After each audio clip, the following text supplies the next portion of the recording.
Jacob and Esau. The story.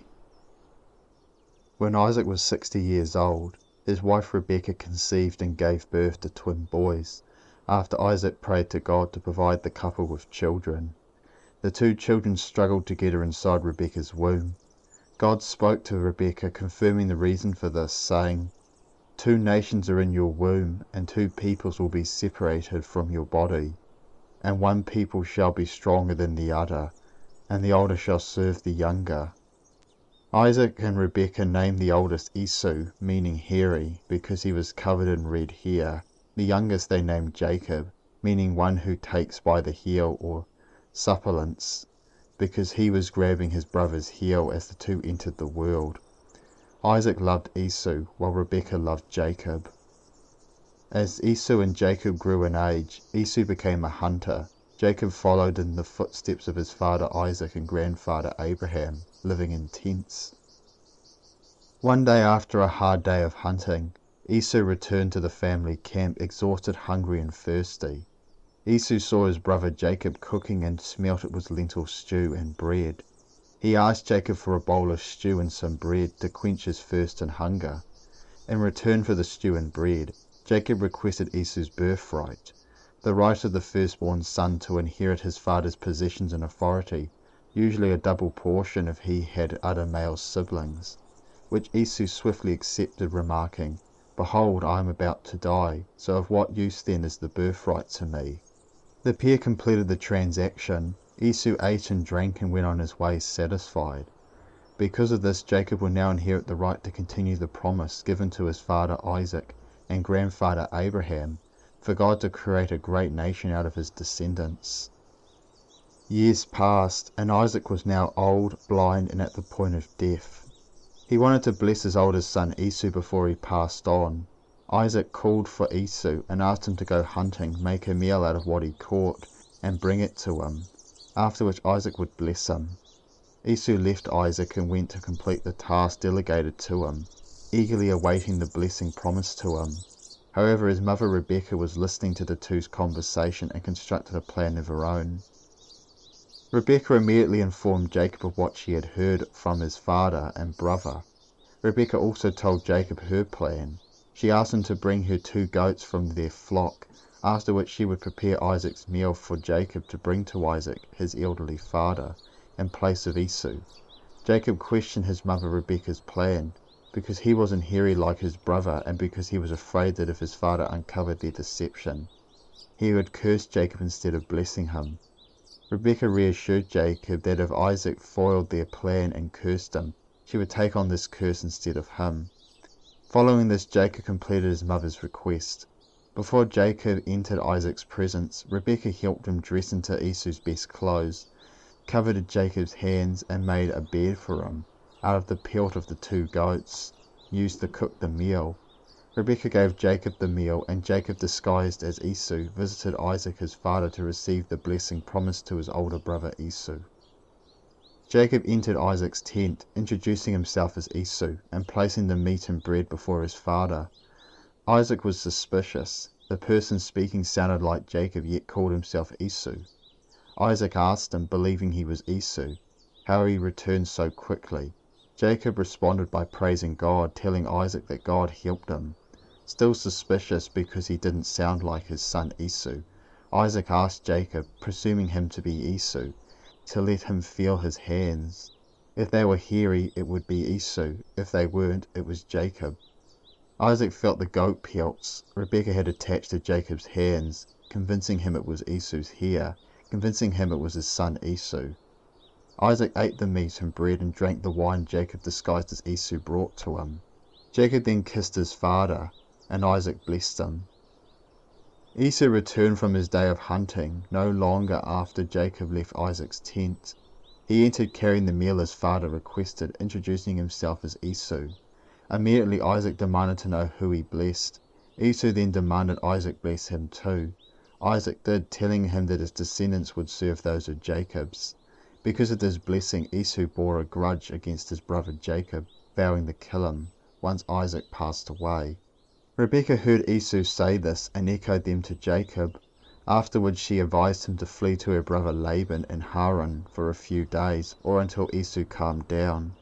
Before Jacob left, Isaac blessed him again, and Esau, still angry, travelled to his uncle and Isaac's half-brother Ishmael, marrying his daughter Malachah, a daughter of the Canaanites, knowing this would displease his father Isaac. Many years later, God commanded Jacob to reconnect with his older brother Esau. The two hadn't spoken or seen each other in 20 years. Jacob sent a handful of messengers to Seir in Edom, where Esau was living, telling the messengers to inform his brother what he had been up to for the past 20 years, and requesting the two to meet and potentially reconcile. Jacob's messengers returned, stating Esau would meet him and that he was bringing 400 men with him. Jacob was scared for his and his family's safety following the report, so he asked God to protect them and decided to bring Esau a present to help calm him.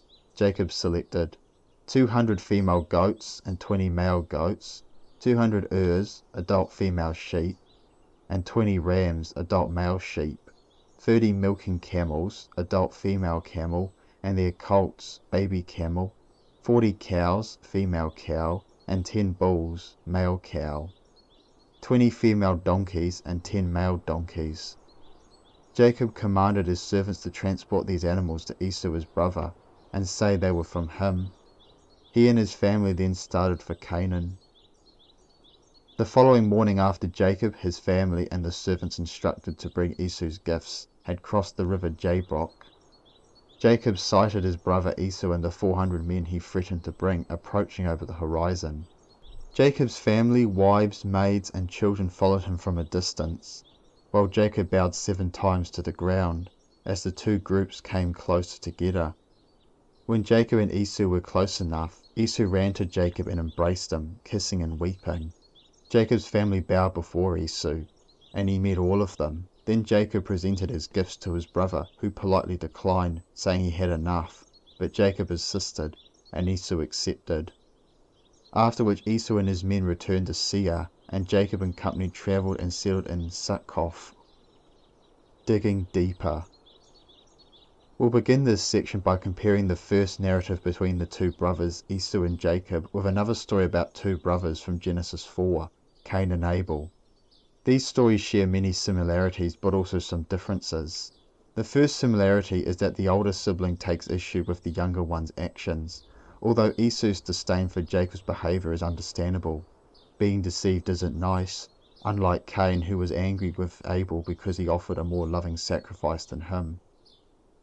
Another similarity is the older sibling, Esau and Cain, both received promises from God following the events. Cain received the promise of a sign to protect him from those seeking to kill him, and Esau received a promise through Isaac that God would make a nation from his descendants, that is Edom. But this land would serve Jacob's. The last similarity is the reaction both Esau and Cain had to their youngest sibling, involving both killing. However, Esau didn't kill Jacob, only threatening to, yet Cain did kill Abel. A massive difference is Esau wasn't the instigator of the trouble with Jacob. Cain was the instigator of the trouble with Abel. Abel didn't intentionally hurt his brother. He offered the sacrifice he believed God wanted, unaware of Cain's. However, Jacob requested Esau's birthright in exchange for a bowl of stew and bread.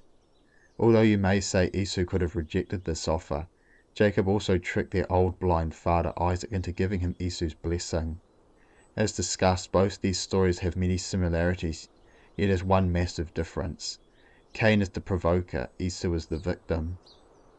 We'll finish by looking at what God told Esau and Jacob's mother Rebekah before the two brothers were born.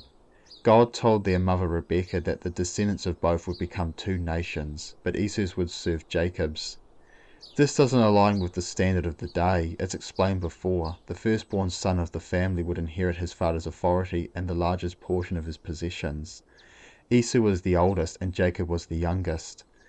The reason for this is unclear. One reason could be seen in Isaiah 55, 8-9, where God tells Isaiah his ways and thoughts are not like those of the world. The world gave priority to the firstborn, while God prioritized those who have a heart after him. This idea also links to another potential reason, God knowing beforehand that Esau wouldn't respect this responsibility, knowing he would sell it for lentil stew and bread. so decided to bestow it on Jacob, knowing he would value and appreciate it. What to learn? What should we take away from the story of Jacob and Esau? I believe it teaches us the importance of valuing the blessings God gives us and the consequences of not doing so, plus the importance of forgiveness. As evident from Esau's decision to sell his birthright, in this case to carry on the promise given by God to his grandfather Abraham, father Isaac, and would have been him, to create a great nation out of his descendants, for a serving of lentil stew and bread, shows how little he valued this opportunity, privilege, responsibility, and blessing. God knew this before he was even born, so gave the responsibility to his younger brother Jacob, and allowed him to deceive their father to make this official. Despite Jacob's 2 instances of deception against his brother being the will of God, he still felt guilty and wanted to make amends with Esau, so he went to meet him and brought a gift.